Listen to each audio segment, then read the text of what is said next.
Hey, welcome to Oak Valley College Business Week. This week we are talking with Matt Thalmayer of Arrow Staffing and TNT Staffing in Riverside about the staffing industry. So Matt, thanks for being on the show. You're welcome. Thank you for having me. So the first question I have is just sort of the broad question of explain the staffing world and what do staffing agencies do and what need do they fill in the world of getting jobs? Yeah, well, I mean, the staffing industry has been around for, probably the late 60s, early 70s is when it really started. And it's really satisfied that need for temporary help is how it really started. So if someone goes out on a maternity leave, someone goes out on medical, they can bring somebody in on a temporary basis and satisfy that need.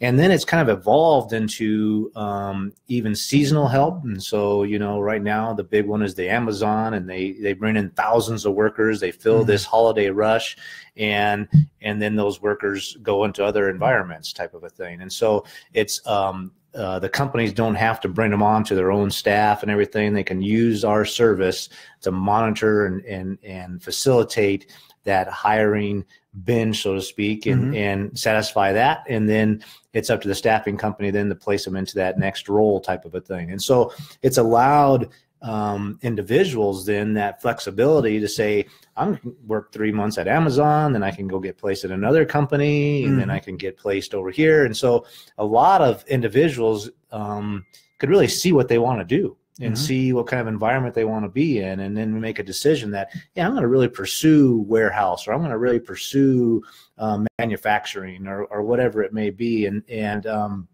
so it gives them that flexibility too.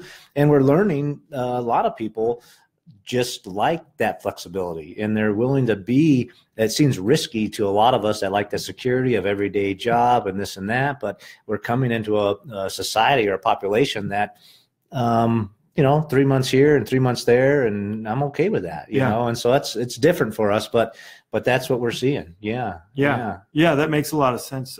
From the employer side, you're really a source of finding workers that if it's temporary, they can almost onboard them and see if it's going to work out with that worker, and then move them forward in the company if they need to. And then from the employee side, this is a place where the employee can come and be connected to several different employers all at once. Exactly. Yeah. It really gives them an opportunity, because as we know, a resume is that. It's a resume that identifies where they've been, what they've done, but do they fit in with my team environment?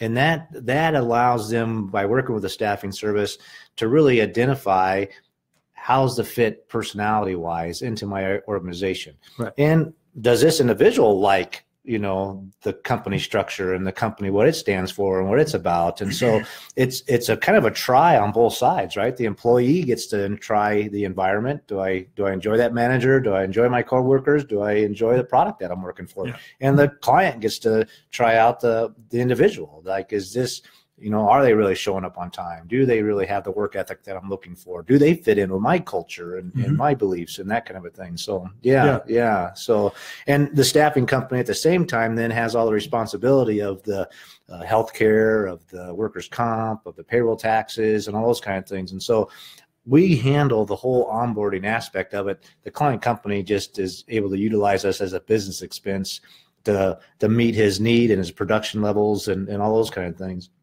And that, again, is why so many manufacturers have used us, because the ebb and flow of their order cycle. And so all this on-time management has allowed them to, if an order comes in, I can flex up with my staff. Yeah. It goes away, I flex back down. Yeah. And then we manage keeping those people busy, or we manage the paperwork that comes after someone is let go or what have you. And so, so that is ours. At Oak Valley College, with our business students, we employers, companies, to manage their risk when it comes to the ebb and flow, like you said, of their order cycle. Yeah. And many companies, I think the number is about 10% is a pretty normal turnover ratio for companies. And so a lot of managers and owners say, well, maybe a 10% of a temporary workforce would work for us, because if we're going to have the ebb and flow of about 10%, then that should be our in and out of staff, and utilizing a staffing company then manages that in and out. And so just understanding what is my turnover rate and how does that work, and then bringing a staffing company alongside to partner with that process. Yeah. And so, it's worked out well. So from an employee standpoint, somebody who's looking for a job, I mean, there are a lot of online options now, Indeed.com and Monster.com, and lots of places where they can find a hub to try to be connected to lots of different employers all at once. What's the value that you bring to your clients on the employee side when they come to you, as opposed to an online service? Right. And so, I mean, online, as we all know, is just huge. And it's becoming very difficult for an employee to even get in front of an employer anymore. And so all they're doing is sending their application into all these different job boards and all these different things, and they don't know why they're not being chosen. They don't know why I'm not getting in front of the client. They don't know why, what is on my resume that I'm not getting picked for the job or whatever. And so now with a staffing company, they can get in front of somebody. And so we are looking at, and we are more often than not calling people in to talk to them and to interview them and to look at their process, and able to coach them up and say, hey, on this resume, we need more job history here. We need more specifics to this type of function that you've been doing, in order for the employer to really say, yeah, he does understand what I need to have, and those kind of things. So we're able to have that kind of stepping stone of coaching to help them understand what maybe that resume needs to look like. And then plus we have the relationships with several different clients, right? Which is huge. So, right. So now we're representing them into the client company and taking that thousands of applications that are out there into narrowing it down for the client company of, hey, these are the top 3 you need to talk to, and that kind of a thing. Now, right now, unemployment as low as it is, it's just hard. It is hard to find applicants for our client companies, and so it is an employee market at this time. But that's an interesting thing to think about. Yeah. And as the laws have changed with our marijuana usage, and people are confused that it's legal, so therefore it's okay, but no, it's still a federal illegal drug.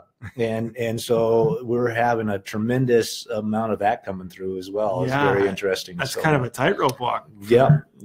I'm glad you mentioned that, because that's what I think of when I think of a company like Arrow Staffing, is as opposed to Monster.com. If I go to Monster.com, they don't have a relationship with local employers, but Arrow Staffing has a relationship with local employers. You're working together to solve problems. So that's just a huge value add for employees who are looking to get a job. Right.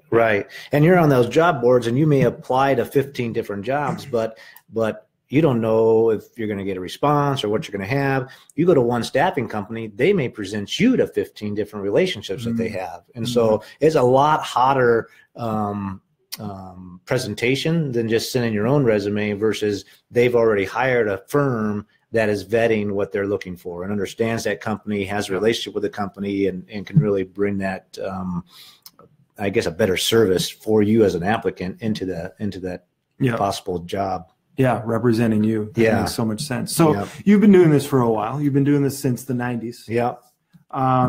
The 90s were a long time ago. They were.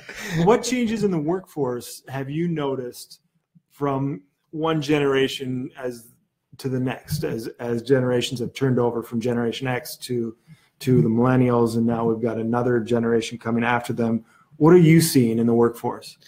Yeah, it's obviously has changed, and just the ebb and flow of unemployment rates and the ability to satisfy the client's needs from time to time with different populations. But it seems like we're dealing with a generation that work is not maybe as important as it once was. Like I have more I don't know what's the right word for it, but just that freedom to say, yeah, I'm going to show up and I'll work there for a little while, and I know there's something else for me, you know. And so there's not that consistency that we've seen. We seldom see the work history of over 3 to 5 years, you know. And so it used to be, you know, you'd see 10, 15 years at a client company, and you know, that was great. And so now it's really, have you worked at a place in the last 6 months, and have you been there over a year, you know, kind of a thing. And so just that ebb and flow, or that desire to come in, and you know, millennials are getting a bad rap in the sense that, you know, they, you know, don't show up on time, they want to be managers on day 2, they, you know, all these kind of things that we talk about. But you know, they're going to be the managers of the future. You know, that's the population that's really going to be working. And so, you know, we hire all kinds of millennials, and they're great workers, and they do great things in the work environment, and they think outside of the box a lot more than what was just customary was, I'm just going to go in and do my job, and where they're challenging to us as managers because they got ideas, you know, and they got and it's like, no, we just need you to do your job, you know, I don't need ideas right now, but sometimes those ideas are refreshing, and so it's that understanding and being able to manage and being able to do that. And then, you know, as Simon Sinek says, you know, that addiction to the cell phone and all those kind of things. And so dealing with that in the marketplace, that can you put your cell phone away for an 8-hour period, or do you need to see that thing every 10 minutes, you know? And so it's issues of how do we manage even technology in the workplace that we're addicted to, so to speak. Right. Yeah. New challenges for sure. Yeah. So, I've got one more question for you, and then probably a follow-up. But what advice, you know, we run a college and we're trying to help students get ready to be employable or to start their own business, but to work in this world and contribute. What advice do you give to young people about succeeding in their work life? Yeah, I think the first thing that comes to mind is just that consistency. I think we got to understand work is work. It's hard, you know, and you have to understand that they're not going to just all be great days. It's just not all Facebook scenarios, you know. It's going to be up and downs, and there's going to be days you don't want to go, but you need to go, and being reliable. I mean, it's amazing. We tell people all the time, like, if you just show up, you're going to have this job, and you're going to have it for as long as you want it, you know. But it seems it's hard just to show up. We had a young college kid that came in and just went to work, and he was just, you know, just had a work ethic that was better. And by the time he was done, he was raised to $2 an hour, more than everybody else. And we never seen that before. And we're like, called the client, why did you raise this kid? He showed up every day. He asked what he could do more, and just was ready to work every day. And we're like, wow, you know. And so just a change of a work ethic and an understanding that I'm not going to own the place day one, but I need to learn, and I need to contribute, and I need to be asking the right questions in order to advance my career. Because, I mean, I think that's America, that entrepreneurial spirit of how do I own my own business? How do I run my own business?